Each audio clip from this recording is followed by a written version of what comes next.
everyone. How are you? Good to see you. Well, let me tell you briefly that tomorrow we will be reviewing the situation in Libya this morning. And there are a number of issues that are very relevant. One of it, of course, has to do with the declaration of the International Conference in Paris of November 12, which was very important because it highlights several points. One of it is, of course, a full agreement to implement the ceasefire, which is the most relevant part, but also as relevant as it is also the support for the UN-facilitated Libyan-led, Libyan-owned political process. The elections for December 24 are very important. The time is short, so we need to oversee the political process. We will be reviewing that as well today. And then there is also a concern regarding migrants and refugees and the humanitarian needs. So I would say that those are not all, but the main aspects of the Libyan situation that we will be reviewing. We will be briefed from Tripoli by Mr. Kubish, who is also, as you know, has been accepted his resignation, made public by the Secretary General yesterday, I believe.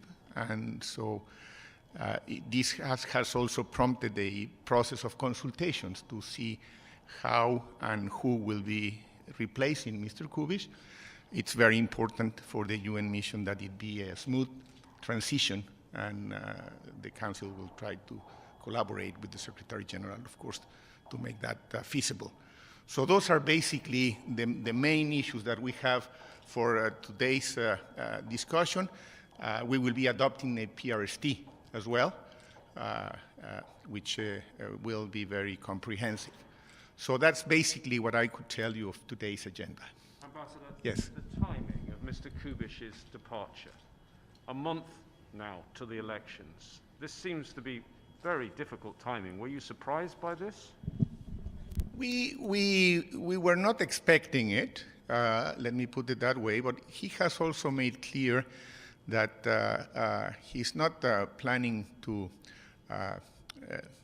move right away from his position. So we are not sure about the timing, but yes, it is very sensitive because the electoral process is a few weeks away from now. But we'll have to see how will the Secretary General manage the timing. I think there will be enough time to make a smooth transition, and that means that we have to put the electoral process, of course, as a priority. Do you think he's going to stay for the elections, or are you hoping to have someone else in place for the elections? Because you know how long it takes the Secretary General and then the Council to approve people to these posts, particularly one as sensitive as the one on this file. As of this time of the day, I have no clarity about the timing for Mr. Kubish's replacement. But I think it will come up in the consultations with him. No?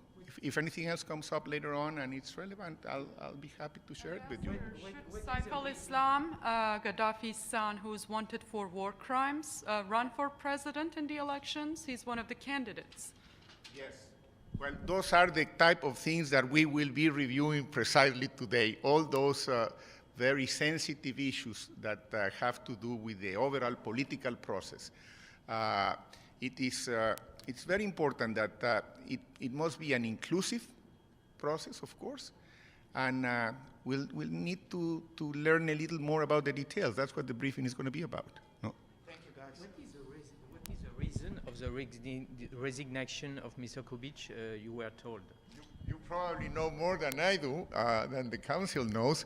There are a number of rumors, but we really don't know exactly what went on. We can tell you that the Secretary General did agree and regretted, and now it's already under consultations the possibilities of who may replace him and when. As I learn more today, if there is anything relevant to these issues, and I am allowed, I'll be happy to share it with you. Okay. Mr. Ambassador, do you believe believe the Security Council will be able to agree on the fact that the special envoy should be based in Tripoli and not in Geneva, as it was the case for Mr. Kubic.